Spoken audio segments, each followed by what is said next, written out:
Good morning everyone. Welcome to my channel English is Fun.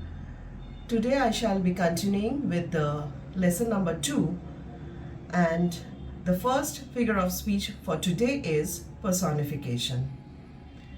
Now, what is a personification? When an inanimate object or an abstract idea is given a living attribute, it is called personification. It is given the nature and characteristics of a human being. Say for example, if fortune with a smiling face strew roses on our way. Now fortune means destiny or good luck, you can say, with a smiling face. Now fortune is something abstract. A man or a woman can have a smiling face, but fortune is something abstract, an abstract idea. So here it is said, if fortune with a smiling face strew roses on our way. So this is an example, an ideal example of personification. Similarly, we can say some other examples so that you have a clear idea about it, like frowning rock, angry sea. So when the sea is very stormy, the weather is wreaking havoc, we say it is a stormy, we say it is an angry sea. Thirsty ground. Can a ground be thirsty? No. Actually, it means that the ground is so dry and parched that it is yearning for some rain or some water. So we say thirsty ground. Only a man can be thirsty. But here the word thirsty ground, this phrase thirsty ground, it is used to mean that the ground is yearning for water, for the rain. Okay, so these are ample examples given for personification. I hope it is clear to you all. Next we move on to the next figure of speech, that is transferred epithet. Now what is the meaning of epithet? Epithet means an adjective. Now what is a transferred epithet? It consists in transferring an adjective or epithet from the noun or pronoun to another accompanying thing or circumstance closely connected with it. So to make it clear, I have to give you an example. A criminal court. It does not mean that the court is criminal. It means a place where criminals are tried. Again, another example, a safe distance. It does not mean that the distance is safe, but it means that it is a distance which one can safely travel. So this epithet safe has been transferred from the person who is traveling to distance. So this is why it has been named, this figure of speech has been named transferred epithet. More examples to make it more clear to you, that is a sleepless night. Now, can a night be sleepless? No. So the person, it is talking about a person who is undergoing a sleepless night and he is unable to sleep throughout the night. Again, another example, and the last one, is a weary journey. Can a journey be weary? No. It means the person is so exhausted, so tired and weary while going through his journey. So this weary is an epithet. It is an epithet or adjective which has been transferred from the man to journey. Okay, so that is why we call it transferred epithet.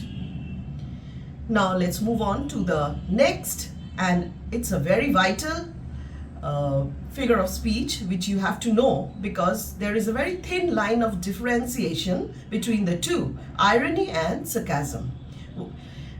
Many people have a tendency of getting confused between what is irony and what is sarcasm. Both are same, both look the same. Apparently if you see, it will look the same. But there's a very thin line of difference between irony and sarcasm.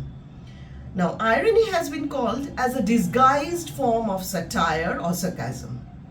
There is an apparent praise though the real intention is to condemn. And the language also used states just the opposite of what is meant. And the true intention of irony is communicated by the manner of speech. So we can say irony is a clever instrument of attack. So if you want to attack someone verbally, then you will deliberately use an irony.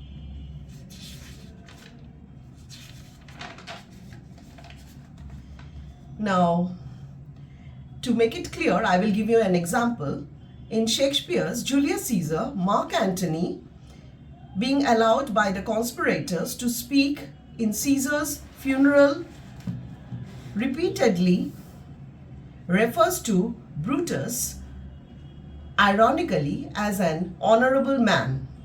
For it is clear from his tone of speech and the context of his speech that Brutus's conduct has been base, malicious, and cruel.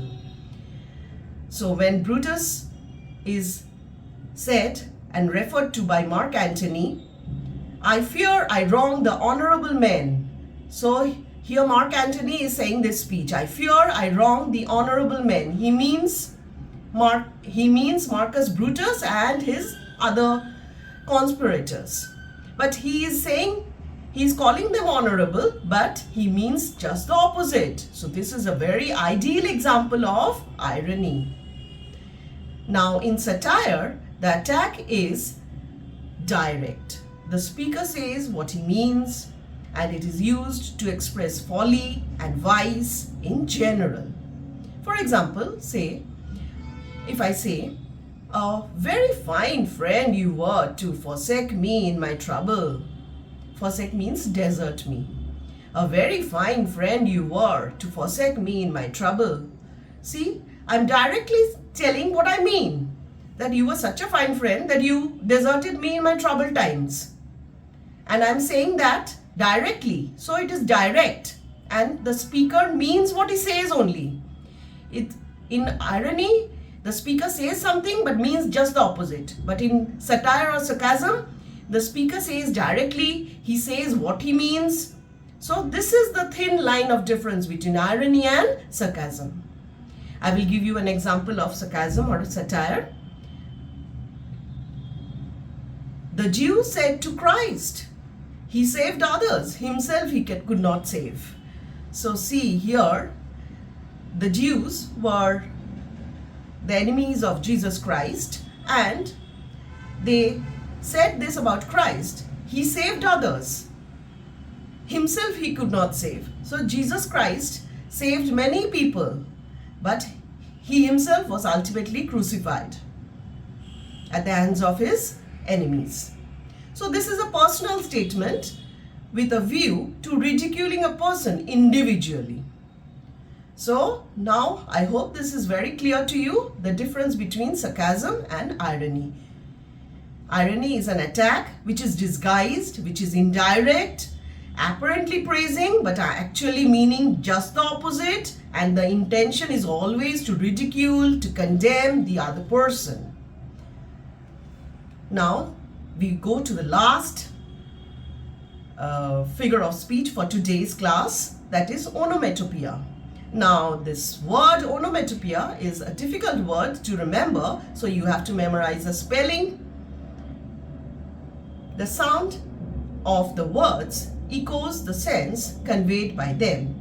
Now this is the definition of onomatopoeia. What is onomatopoeia? The sound of the words echoes the sense conveyed by them. So to say simply, the formation of a word by imitating the natural sound associated with an action or say some things is called onomatopoeia. I'm giving you a few examples to make it clear, like humming of bees, hissing of the snake, the tap tap tap of the machine pistols. All these are ideal examples to explain onomatopoeia. The spelling is, mind you, it is very difficult spelling, O-N-O-M-A-T-O-P-O-E-I-A. So here ends my lesson for today. Thank you for listening and watching. And if you appreciate, do like, share and subscribe my channel. Thank you very much.